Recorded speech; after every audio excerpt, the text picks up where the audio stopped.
everybody, and welcome to White Line Fever Live. We've been gone for a couple of weeks, but we are back. And thanks to everyone who's joining us on a few different platforms today, including the people who support the various projects I'm involved in on Patreon. Welcome, Patreon. Before we introduce our guest, what a game of footy we just saw. South Sydney 26, West Tigers 24. West Tigers never led, but they were yapping at the heels of the Bunnies right up till the end there. So, yeah, really good Thursday morning where I am in London. A great way to start the day. And I have to mention, every time I do something under the White Line Fever brand, our VIP supporters, Adam Perry and Annie Massey. I don't need to look at my notepad, particularly for Adam Perry, because he's a great customer of Maskell Browns. Okay, our guest is the author of Rugby League: A People's History. It's been out for less than a week. Tony Collins. Tony, are you there? Yes, I'm here. Thanks for having me on, Steve. It's a great privilege and a pleasure. The privilege is all ours. Now I've read the details, I can take my glasses off. Now, I don't know where to start, really. I mean, we could talk, given that your area of expertise goes back to 1895 and beyond. Well, we could start in 1895, but then we'd be on all day. So let's talk about your new book, which is Rugby League: A People's History. What is, as a layperson, can you tell us what is a people's history? What is that whole idea? Well, the idea is that it tells the story of the game from the people who made it. So, most books about history of sport tell the great stories about the teams, the players, the matches, and that's in it. There's lots of stuff about that. But what I wanted to do with this book was actually also tell the story of the people who made it, about what it was like to be a player in the 1890s or the 1930s, what it was like to be a fan. How did fans help their clubs in the during the Great Depression?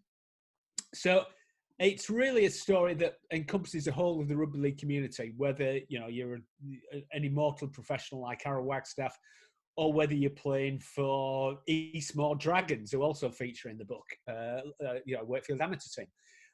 It covers everybody, because I think the important thing about history is that it belongs to the people who make it. So a people's history is the attempt to tell the story of rugby league through the people who made it. Right, and how have the first was less than a week of sales, isn't it? Is it less than a week, or is it just a bit over a week? How's the response been? Just a bit over the week, because it came out on the day, which is fantastic. I've got to take my hat off to Scratch and Shade Publications. It came out on the day of the 125th anniversary of the game, on the 29th of August this year. So it's been out, where are we now? Yeah, about 11 days. So, and it's doing really well. I think I've worn out 2 pens signing copies. So yeah, it's really pleasing. It's going to the people for whom it was intended. That's great. That's great. And can you tell us, I mean, there's so many different things we can discuss, but one of the things that has occurred to me over the last kind of week, when I've seen David Moffat come out and say that he's starting a new version of rugby, and there's 10s and there's 9s and there's 7s, and there's, touch. I mean, here in London, rugby league doesn't have a huge profile, you wouldn't think, but I see people playing the ball when I go for a walk in the park every day, because they're playing tag rugby, which my business partner Phil Brown was involved in popularising here. And when we kind of venerate this schism, we do so because it was the birthplace of rugby league. But don't we now have schisms all the time within the broader game of rugby? Well, there's always been schisms going back to when it first emerged out of rugby school in the 1860s, because, in a sense, the first schism was with Aussie rules, which started off as a game based on the rugby school version of what was then called football. And then you've got American football, Canadian football. They all kind of develop out of rugby in the same way that rugby league develops out of rugby. And I think also, but I mean, the modern versions, and obviously you get the same thing with the reviewed various versions. They're really a way of they've become ways of trying to expand the game, making the game more accessible to people, and so they're not really the same as the split of Aussie rules or American football or league and union. They're more the attempts of of the different types of rugby to popularise their version. So, I mean, like seven-a-side rugby union. It's not a different game to rugby union. I mean, it might develop in 100 years' time to be that, but it's part and parcel of promoting the game, and that's what rugby league has been doing with Nines. Yeah, my point though is that it really, it might be a bit esoteric, but what defines rugby league now, given the many different rules and rugby union as well, what defines them is now almost who's sitting in a chair in an office. It's who administers them, because there are so many different variations now, as I said, from tag to right up to very traditional 15-a-side rugby union, that really the only thing that's I guess the only thing that really separates them if you were to arrive from Mars and look at them all, would be that some groups are run by one administration and some groups are run by another.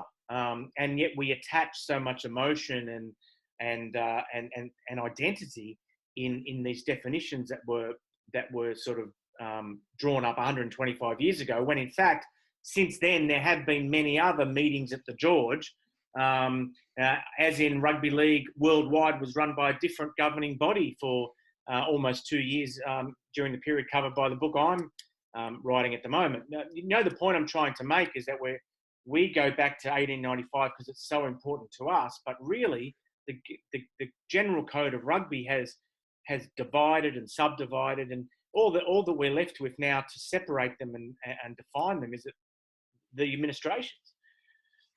Well, I think the thing that separates them, and you may say he would say that, wouldn't he? Is history, because it's people. When people refer to the games, by and large, they demonstrate their loyalty to the game or their love of the game by referring to its past, what it represents, either in terms of the way the rules are or its social history, like obviously a lot of people in rugby league do. And that is what defines how those games are today. Because as you say, if you're visiting Margin and you come down and you look at all the different games, you're going to think, well, obviously with League and Union, there's not too great a difference to an outsider. And even when you look at, to be honest, the oddest division is between Canadian and American football, where it's the same game, just that one has 12 players, the other has 11. One has 4 downs, one has 3 downs. There's almost nothing to choose between them. However, what separates them is the weight of their heritage, that people have become attached to the stories that those games tell, whether it's about your nation or your region or your class or just how you want to identify with the world. And in a sense, sports have become like Greek myths, in the way that the Greeks invented myths to explain how they saw the world, to explain the world around them. Well, we're the same with sports. If you're a rugby union person, you've got you interpret the world in a particular way, and rugby union's history allows you to do that.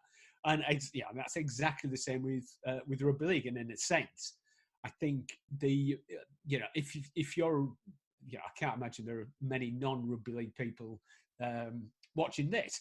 If you're like us and you're a rugby league diehard, then that history is something that you identify with, and it's a way of dividing yourself from the other types of rugby or the other types of football, in fact. Or the other types of people. That's right. Yeah, that's what it comes down to.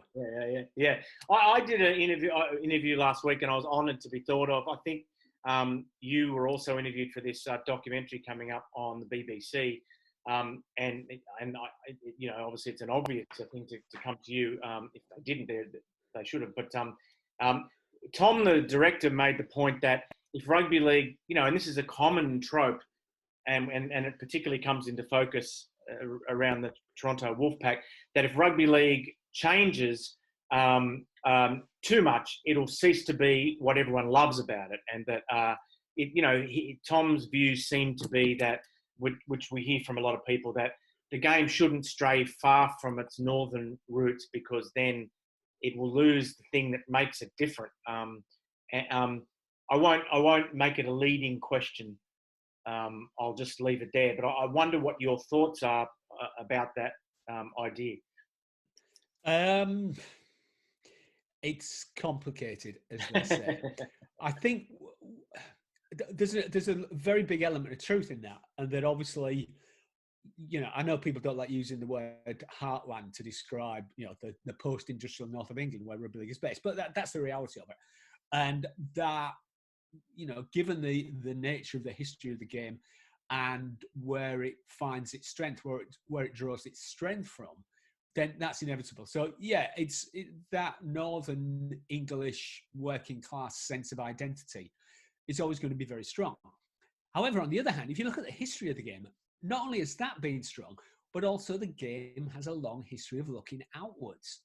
And again, you and me have been around in rugby league for long enough to know that there's an essential division in rugby league between expansionists and what you might want to call more traditionalist members of the community. But I think that represents the contradiction in the game, because it broke away and formed the Northern Rugby Football Union. But in a lot of ways, it also had ambitions to become a national sport. I mean, that's one of the reasons why the Challenge Cup was started in 1897, because it wanted to be the equivalent, rugby's equivalent of the FA Cup, a national rugby knockout competition. And also, it constantly looked beyond its borders, either within England or internationally. So, so there's the very strong link with Wales, and then you get the New Zealand, Australia coming into the game. There's initial attempts to try and get the game into France before the First World War. And if you look at the history of perhaps the most, the time when the game was at its most popular, when crowds were extraordinarily high, immediately after the Second World War into the 1940s and 1950s. One of the things that marked rugby league then was not only was it very strong in its heartlands, but also it had this additional component of, if you like, cosmopolitan glamour, because it had lots of players coming in from overseas. Australians in particular, like Brian Bevan and other Hall of Famers, scattered around the different clubs. There are also Fijians coming into the game, Tongans, South Africans, black South Africans who couldn't even play first-class rugby in their own country. France was there. You also had, Canada's first experiments with rugby league were taking place in the 40s and 50s. So it's always been there. And I think there's no reason why the game can't protect and preserve what it's always had in the north of England, while also pursuing that that goal of, it's got to be planned and strategic, but pursuing that goal of expansion to places where its style of play and its sense of itself, its philosophy, if you like, has a wider resonance. And I think the Wolfpack proved that can be done. I mean, this is leaving aside how the club was run and all the rest of it, but simply the fact you could set up a club in Toronto, and within a couple of seasons you've got the best part of 10,000 people coming to see a sport that did not exist in that city, demonstrates the potential there is there. Tony, I'm guessing that, or perhaps, given your area of expertise, you could look back to 1895, and within rugby league, you could almost draw a graph of ups and downs. Maybe you could shade them different colours for different barometers, whether it's playing strength, media profile, sponsorship, expansion, whatever. I'm guessing maybe you could paint that picture in your mind. Could you? Do you think, or not? Yeah, although you'd probably get seasick watching the waves of upwards and downwards. Exactly. So the reason, that's a leading question, because I'm curious as to whether where we are now. So where are we on? Just are we on a? Is any of the progress that we've seen in recent years permanent? Judged on your sort of knowledge of these things happening before. Yeah, I think so, because I think, well, if you look at the game internationally, then I'm old enough to remember when the World Cup was played by just 4 nations. The first World Cup I can remember is 1970, Great Britain, Australia, New Zealand, and France, and that was it. There was probably a little bit played in Papua New Guinea, but we didn't really know about that.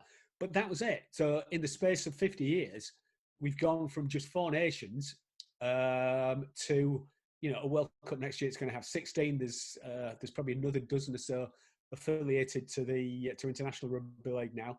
So yeah, that's a tremendous strength. And I think even in Britain, where the game has been hit hard over the last 10 to 15 years by a whole series of events beyond its control, austerity, deindustrialization, and just the just the poverty that has come to dominate the north of England. We're in a position where we've had more. There are now clubs played in pretty much every county in England, which would have been unthinkable in 1970.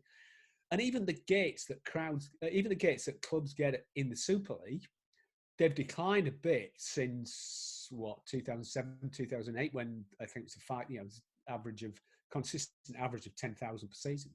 But nevertheless, they're still higher than they have been since the early 1960s. So, we're a sport, and I'm as prone to this as anybody else. We're a sport that easily reverts to the doom and gloom scenario. And again, in 1970, Ron Chester, who was then a director of Hull KR, which happens to be my club, said that rugby league isn't dying, it's dead. And here we are 50 years later, and we're in a completely different space. So the game goes up and down. That's not to say it's an automatic process of going up. We're now in new circumstances that the game hasn't confronted before. Rugby union is professional. We've lost a great deal of the player pool that we had in Wales.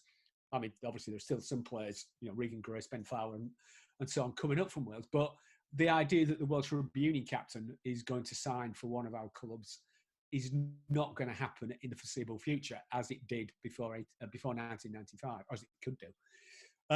So we've lost that. The north of England is significantly poorer than what it has been at any point over the last century.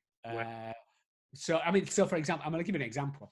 If you look at, and you may as well have seen this stat somewhere else, the 5 of the 10 English Super League clubs are in the areas that are ranked in the bottom 10% for social deprivation in Britain, and the other 5 are in the next 20%. So that shows, so that shows the difficulties that the game's up against. But there are, again, using Toronto to some extent, Toulouse and Catalans, there are possibilities for the game to expand its market and look to new areas that can bring in, wealth, support, and interest in the game when the north of England isn't doing so well. So, yeah, it's a difficult time, and it requires some strategic leadership that acknowledges these problems and can figure out a way forward.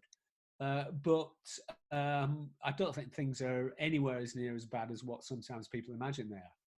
So, what do you I guess there was some news yesterday here where the Super League table was going to go on percentages rather than competition points because of the fear that some clubs wouldn't be able to complete their schedules this year due to COVID-19. What did you make of that decision, and can you tell the viewers and listeners about the precedents for that sort of system? Well, I think the first thing to say is that being in the middle of a global pandemic is a new situation for all sports. Well, for society. There was a flu pandemic in 1918 and 1919, but sport was very different then. And also in the case of Britain, the season really didn't start until after the pandemic had passed through Britain. So so there's no real equivalent of what's going on today. The nearest equivalent is wartime, when clubs dropped out, and in the Second World War, the league table for 2 or 3 seasons was decided by percentage, because obviously you've got the threat of German bombers coming and dropping bombs on grounds, which is what happened, and a match has been cancelled at very short notice. So there's no way you could guarantee that all clubs would play the same game. So you had to use percentages. So that's kind of the nearest precedent for what's going on, but it's still not entirely accurate because they still had crowds. They still knew by and large, what was going to happen. We don't know what's going to happen with the pandemic. The other precedent is more straightforward. From 1906 to 1930, the league table, the final positions in the league table was decided by win-loss percentages. The reason for this was because the clubs didn't all play the same number of games. There was a slightly ad hoc system where clubs would, by and large, choose their own fixture list within reasons. It had to be endorsed by the RFL. But the RFL didn't sit down as it does today and draw up a fixture list for all clubs. And so because of the imbalance between the number of games that clubs would play, the final standings in the table were decided on percentage points. And that's why the championship playoff system was introduced. So the top four in the league would play off to decide who would play in the championship final. And the reason for the playoffs was to make sure that the top clubs could be tested against each other, regardless of whether they'd played the same number of games or not. So it's not an entirely new phenomenon. We had it for 25 seasons, or almost 25 seasons. And, you know, given the situation, it's an unprecedented situation that the game finds itself in. It's probably the least worst option that could be chosen. And in a sense, I think it's a good job the decision's been taken now rather than further down the track in a month or so when it would really become even more confusing. Right. Before I got more sort of contemporary questions, but I guess for the viewers and listeners who don't know much about you, we probably should, fill them in a little bit. How does one become a rugby historian? I mean, where did this journey begin? Well, I'm not. Oddly enough, I'm not a historian of rugby because I'm a rugby league fan. I was born and bred into a rugby league family in East Hull. My father took me to watch Hull KR when I was 8 years old. His father took him, and his father took him. So it goes back a long way. So I don't really even regard rugby league as a sport. It's just part and parcel of everyday life. But that's not the reason. That's not the main reason why I study it. The reason why I study it is because when I was looking around for a subject to do as a history PhD way back in the early 1990s, I wanted to do something about the way that the changes in British society in the end of the Victorian era and the period up to the First World War. Things like the growth of the Labour Party, the trade unions, the way that British society really became a modern society at that period. And after trawling around various subjects, it occurred to me that nobody had actually looked at why rugby split into league and union. And so I did a PhD on it, which became Rugby's Great Split. And then that one thing led to another. And so in a sense, what I've been doing for the past 20 years is trying to write the history of Britain and potentially the world through the medium of rugby, about basically saying why rugby, both league and union, explain how the world is and how they reflect the way that the world has changed since, not just since 1895, but going back to the origins of rugby in the 1850s and 1860s. So that's basically how I got here, and in a sense that's been helped because I'm a fan, and so I work with a lot of people in the game, such as Rugby League Cares and the RFL on various heritage projects. So I'm both a disinterested academic historian and a diehard Rugby League fan. Tony, would there be one lesson of history that you feel that the game doesn't heed and should? Are there things that in my short time involved, long compared to some people now, I see the same mistakes being made again, and the sort of corporate memory of the game is not what it should be. Is there one sort of recurring bungle that you see all the time? Yeah, I think at a general level, I think you're absolutely right. That there's no, the game seems to forget what happened in previous seasons when it makes decisions. And I think that, in a sense, that's the biggest problem, and that it's not able to draw the lessons or draw a balance sheet of what it's done in the past, and generally just goes right ahead and does a very similar thing as what it does in the past. And I think to some extent, that's in the nature of professional sport. All sports, if they want to make money, they basically are focused on how to get a winning team on the pitch and how to sustain that team, and that's basically the extent of their horizons. But the reality is that for a game as a whole, and for clubs as well in a different way, you've got to have that long-term perspective. You've got to be able to draw the lessons of the past, so you don't repeat the same mistakes over and over again, which I think we do. And I think the main problem that the game has always suffered from is short-termism, and that there's been a lack of willingness to think strategically over the long term about where we want the game to be in 5, 10, 25 years and work towards that. The game is too easily blown off course, either by finances, whether that's lack of finances or what tended to happen in the 80s and 90s, people with money coming into the game and setting up in Britain anyway, setting up clubs in very unlikely places where the game was never likely to succeed, and wasting a great deal of resources. So there's always been that, and the game's inability to see beyond the present day and work strategically. Because I'm not aware. I mean, I might be wrong.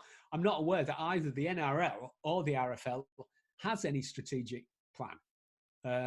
Most of it, I think, the NRL is driven by, well, quite often, in no disrespect to your previous career, Steve, by what's in the Sydney daily papers, or by the needs of satellite TV companies.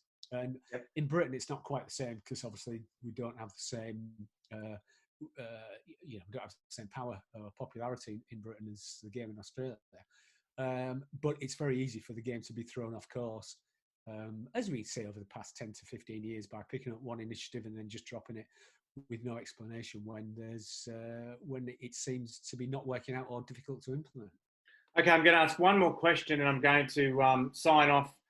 Firstly, I know that you want to, at the end, if you could just, tell people how they can get hold of your book. But I will preface that by saying the book is available in both Mascot Brown stores, Mascot Browns with a Z.com and Mascot Browns with a Z.com.au.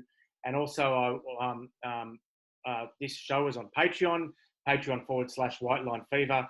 And also at the moment, to record this history, this weird time we live in, we're doing a crowdfunding campaign to print 10 match programs to finish the season with all the games in both hemispheres. So you go to Kickstarter and look up Rugby League, and you'll see that. And there's about 11 days to go on that. This final question is not the broad brush esoteric one you'll be expecting. It's actually about Hull KR. You said you're a Hull KR fan. How will the history of the club be affected by Neil Hudgell's departure, do you think? What fears do you have, and what impact will it have on I guess what people like yourself are recording in another 100 years' time as far as your favourite club? And if you could just basically anything you want to say about your own social media channels and how to get hold of the book, give us that as well. Well, on Rovers, I think the first thing that any Rovers fan will say is that we owe a tremendous debt of gratitude to Neil Hudgell. When he took over the club, it was in a very, very pitiful state. Its future was in doubt, and what future it had, it seemed to be to play at a low level and always play second fiddle to our dear neighbours in West Hull, which is obviously a terrible thing for any Rovers fan, anybody living in East Hull. It was Neil's foresight and vision and execution of that has brought us to where the club is today. And It's a testimony to him and to the players and the fans that, you know, we're still in Super League, and also that the club has, and I think this is important, often forgotten about, the club has recovered its position in its local community in East Hull. It does some fantastic community work in a place where, you know, things have gone not well in terms of jobs and wealth over the past 20, 25 years. So yeah, he's done a fantastic job. Where this leaves the club, it's difficult to say. I mean, hopefully someone with a similar vision and a similar commitment to the club is going to come in, and hopefully that commitment is a financial one. In a sense, the club's an attractive proposition. It's got a great supporter base. I mean, the average crowd is somewhere around 8,000, despite the fact, you know, clearly we're not amongst the very top tier of clubs. And the club's now developing a reputation for playing some very attractive and open football. So, but who knows? We just have to keep our fingers crossed and hope that whoever replaces Neil can do a similar job in keeping the club where all Rovers fans want it to be, and that's in Super League and hopefully challenging for honours at some point. So, I mean, that's my two penneth. Personally, I hope he doesn't go. That maybe he'll change his mind and we'll continue. The relationship will continue for a long time. But he's his own man, and we'll just have to see. In terms of contacting me, you can contact me through my website, www.rugbyreloaded.com, and you can listen to my weekly history podcast, which looks at rugby league and also all the other football codes. So we talk about Union, American football, and even soccer. And more importantly, the links between all these games. And that's at rugbyreloading.com. And you can get me on Twitter on @CollinsTony. That's awesome, Tony. It's been half an hour. I appreciate your time. If you are a bit concerned, viewers and listeners, that the audio is dodgy, don't worry. When I fix it up later for replay, the audio will be pristine. It is, unfortunately, a bit of a glitch with the live broadcast. So thanks, everyone, for joining. And congratulations on your new book, Tony. And enjoy the rest of the weekend's rugby league. There's plenty on this weekend, actually, with Challenge Cup as well. So everyone enjoy their rugby league this weekend, and we'll see you perhaps next week.